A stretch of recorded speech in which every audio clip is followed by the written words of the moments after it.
Hey, welcome back to Fixing Things. Today, we're on the cylinder heads for the Pro Street Pinto. And this is for all you guys out there that want to buy you said a nice set of aluminum heads. You know something? I'll tell you something. They're not all the same. They're not all the same. And I'm not talking about the quality wise, because yeah, I mean, you can buy you a set of heads that cost like, $2,500 each, and they're going to be high quality. But if you think you're going to bolt your stock rocker arms and all that stuff and run your camshaft on it and everything else, you need to know what you're getting. Now, I'm not saying that I ordered something wrong, but what I'm saying is, before you go ordering all your rocker arms, know what you have. And I'm going to tell you why. Because what they don't tell you when you order these things is what type of rocker arms will fit your heads. They don't do that. Why is that, Pastor Bill? It's because in the world of cylinder heads over the years, a lot of changes and advancements to the rocker arm technology has occurred. Some good, some bad. And what I'm trying to say is you got to know what you have in your cylinder heads before you order your rocker arms, because I'm going to show you why. So on this episode of Fixing Things, I'm going to show you how to order your rocker arms for your cylinder heads.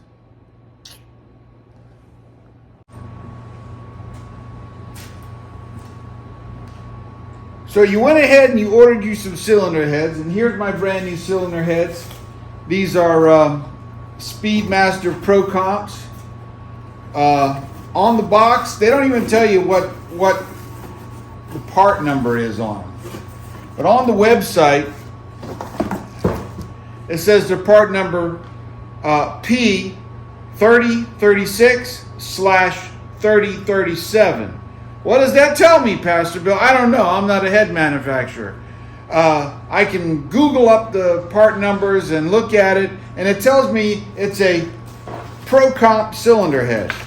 This was inside.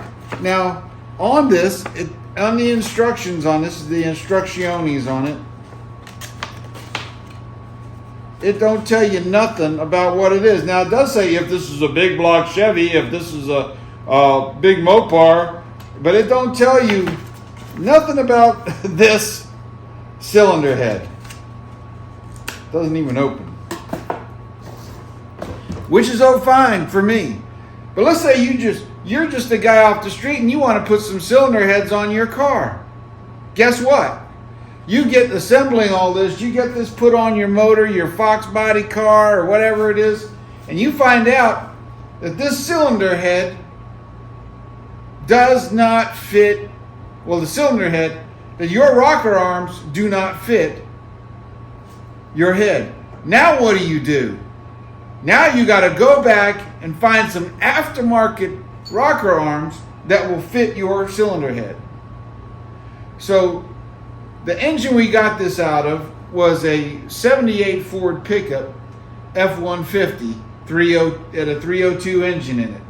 It had a hydraulic camshaft in it, and it had the stud-mounted rocker assembly, which for the time, this was superior than the original just stud ones that were pressed in.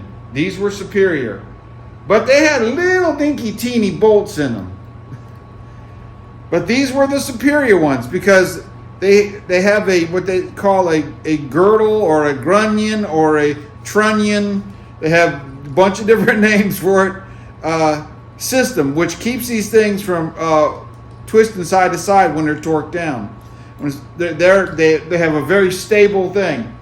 But they got little dinky things. So when you're running high pressure springs on your cylinder head, these things were a problem. So what people had to do was they drilled out their stuff to put bigger ones in.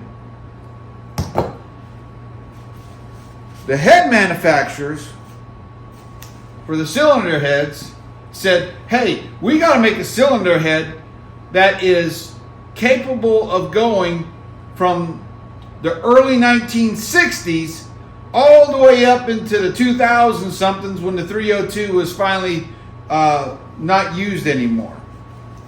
So what they did is they went back to the earlier version Ford cylinder head and copied it. So this, now they say that this is the cylinder head from a, what do they call it? The P30 style. No, it's not. Not even close. Because the P30, the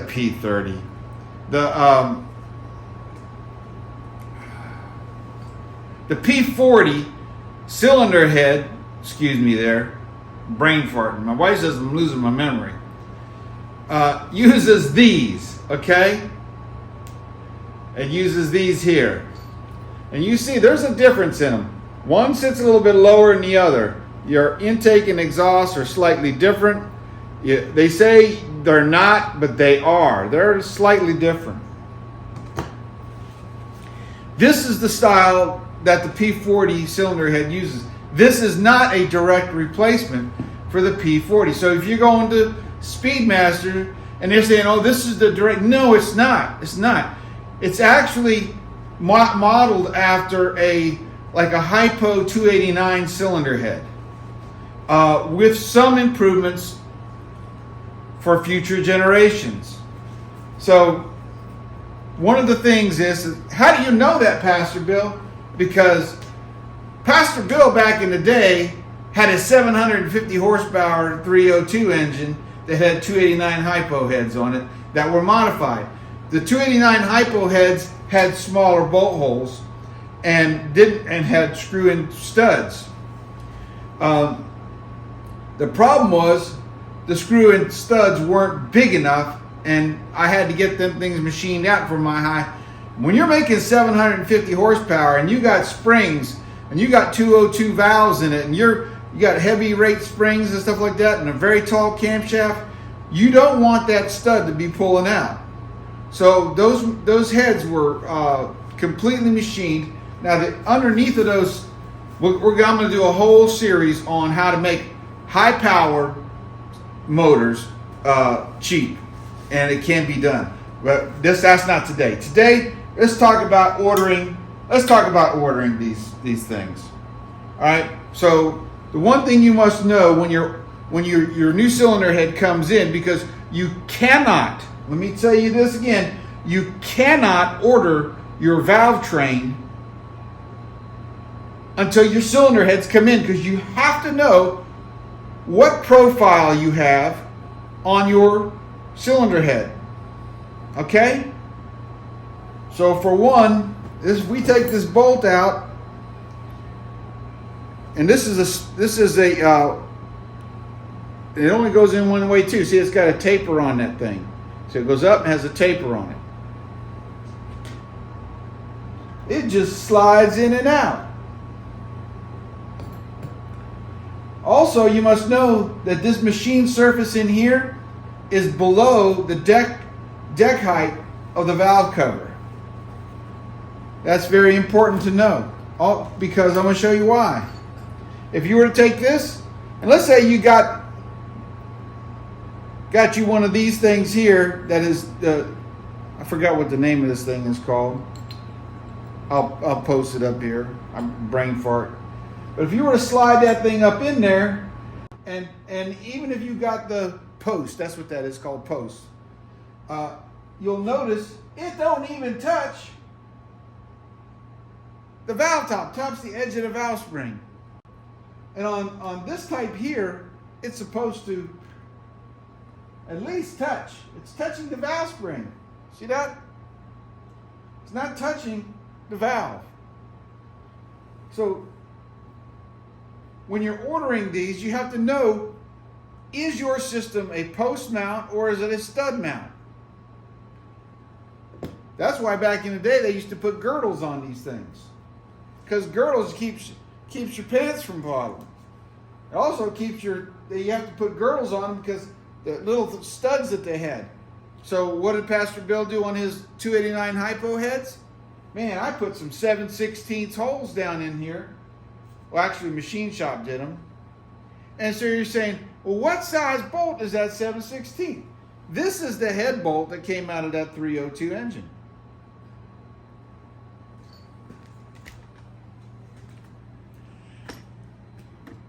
And if you notice, it's the same size as that cylinder head bolt. This is the bolt that fits here.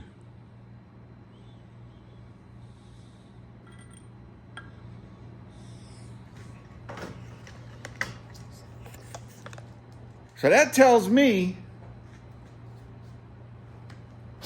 don't want that dirt up in my motor. That tells me that this cylinder head is made for some heavy duty action. This is capable of 550 lift, which is a pretty tall cam. You can get cams for these motors all the way up into the 600s. But you don't need a cam that big to make big power. You really don't. They make cams that big, but that don't mean you need it. We're going to get into that. Usually those really tall, super tall lift cams is only for high RPM. You can make the same horsepower in the mid band without all that lift, and we'll get into that in a different episode, and I'll show you how to do that. So what valve train am I going to use? Well, I have to show you this so you understand it. So here's the cylinder heads that came off of that motor. And if you notice, this machine surface here, where these pedestals sit on, is machined to the same surface area. So this is a measuring device made out of a gasket. But you'll notice it's machined to the same spec. So when they put this on the milling machine, they milled it all one. This is the same thing. And then they made the pedestal. See, now that valve sits perfect. That also means that your push rod has to be the exact length, because if the push rod was too short, then you're going to have a gap. If the push rod is too long, it's going to keep the valve open even when it's in the closed position on the side, on the lobe on the camshaft. So, what does that tell me about these? It tells me that this machine surface right here is machined to the old style cylinder heads, like the 289 hypo heads, the old 302s, not the 302 with the these thingies. Also, it's got the bigger hole for a big bolt. And if you're using the big bolts, that means you got to order your rocker shafts for the big bolts. See, it all depends on the type, your cylinder heads. So if you say, oh yeah, I'm just going to get me some roller rockers. On my old 289 cylinder heads, I use Chevrolet rocker arms. You're using Chevrolet? Yeah, I used, because back in the day, way back when, I'm 60-something years old now, and back in the day, buying high-performance parts for your, I mean, if it's a, when you're looking for like a 7, the ratio rocker arms and stuff like that, and you buy them for your Ford, you're going to get them they came with the stock Ford hole. And if you wanted something that was going to be heavy duty and last, and not, because if these things, if the rocker shafts are tilting under moving like this, if that bolt is moving like that, it could wobble out. Or it could bend in your geometry of your, this stuff is all designed with geometry in it. And if you failed your geometry class, guess what? Rest assured that somebody else already did the work for you. So you got to make sure you know what cylinder heads you have first. That's why I used Chevrolet, because Chevrolet came with the 7/16. So you have like the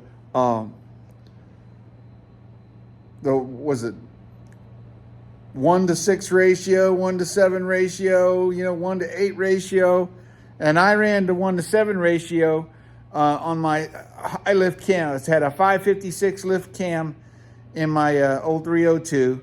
It was making 750 horsepower, had 12 5-to-1 compression and pistons. Guess what? It had a stock crankshaft. The cylinder block was milled down. The piston actually came up out of the cylinder head. Out of the cylinder head by about 0.010 of an inch. And I'm going to show you some secrets on horsepower, why I did that. I had a very small combustion chamber on it. The pistons barely fit inside that thing. We're going to be talking about quench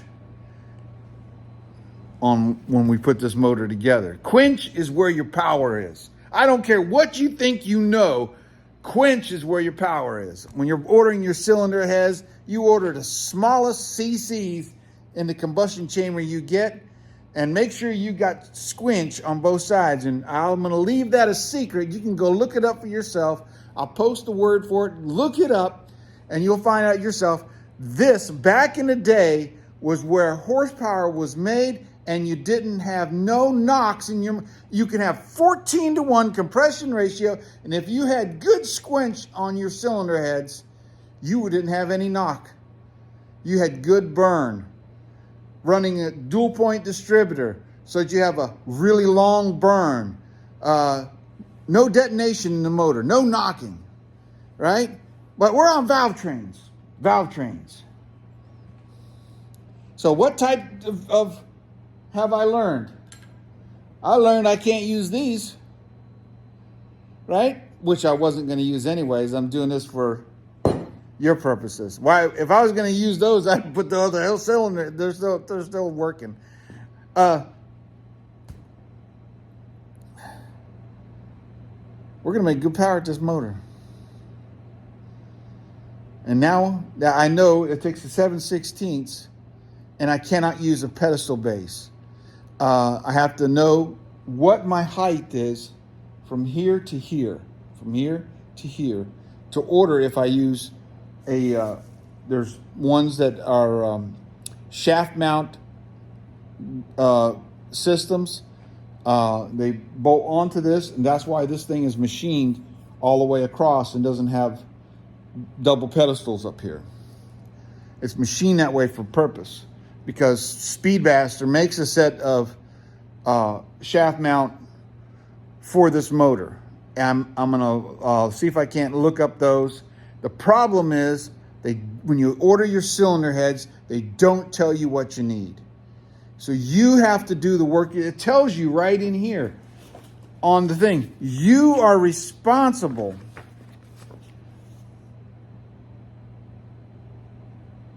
You are required for additional clearances and your rocker arms and valve train components.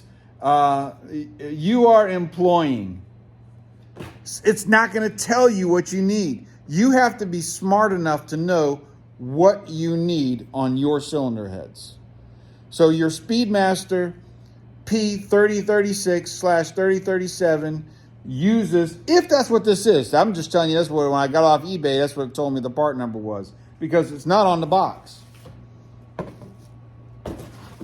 It's not on the box. Just says set of 2. And it's got this, I'll probably look up that thing right there, see if I can't find out what that says. I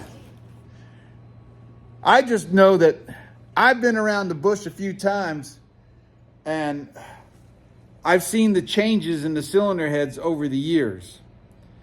And back in the day, you had to make the modifications to your heads. You had to do that. You had to check your geometry. I may have to order special length push rods for these. I don't know yet. I don't know yet. I don't know if the old 289 302 cylinder heads had the same rocker arm lengths as the new ones. I will check that out. And I will order me some heavy duty ones, whatever it is, it'll be heavy duty. Why are you ordering heavy duty? Well, I made 750 horsepower on a stock block, stock crank. Why didn't you buy you a big billet crankshaft, Pastor Bill? Because the 302s never had failures in the crankshafts. And the only thing that they were having problems with was the motor splitting in half. And that's a whole subject too we'll get into. Because they say after 500 horsepower, your motor will split in half. Your motor split in half because you're running it wrong. You're built it wrong. It's vibrating all over, harmonic damages and everything else, and we'll get into that. If your motor's running smooth, you got smooth power, and you're not dropping the clutch at 10,000 RPMs, it's not going to blow apart. If you're using smooth horsepower, coming off the line smoothly, your motor's not going to come apart, okay?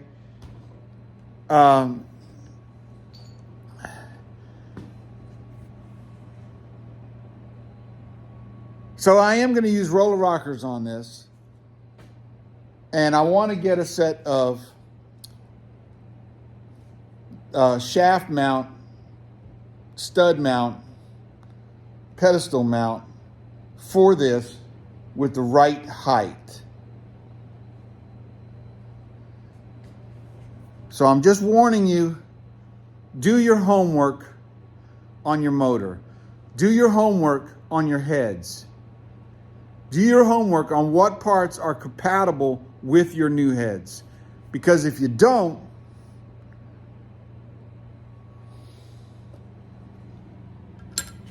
you may put together your motor